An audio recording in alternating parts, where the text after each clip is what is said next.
doing a vehicle inspection on Toyota Hilux 2017, and this car has some mods done to it. They have lifted the vehicle, and when I had a closer look to their work, surprise, surprise, the upper control arm bushing has completely popped out.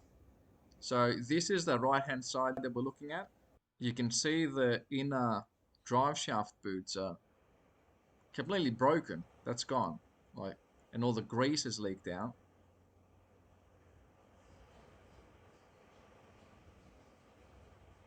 And when we go to the other side,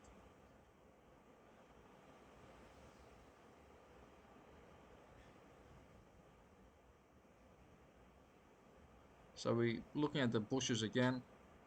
Surprise, surprise, same thing on this side as well. The bush from the control arm has came out.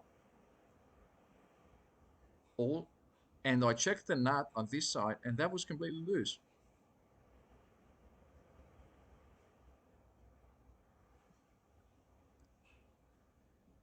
Check the drive shaft, again same thing on this side. So you can see how they're operating on a massive angle, and that just completely destroyed the drive shaft there.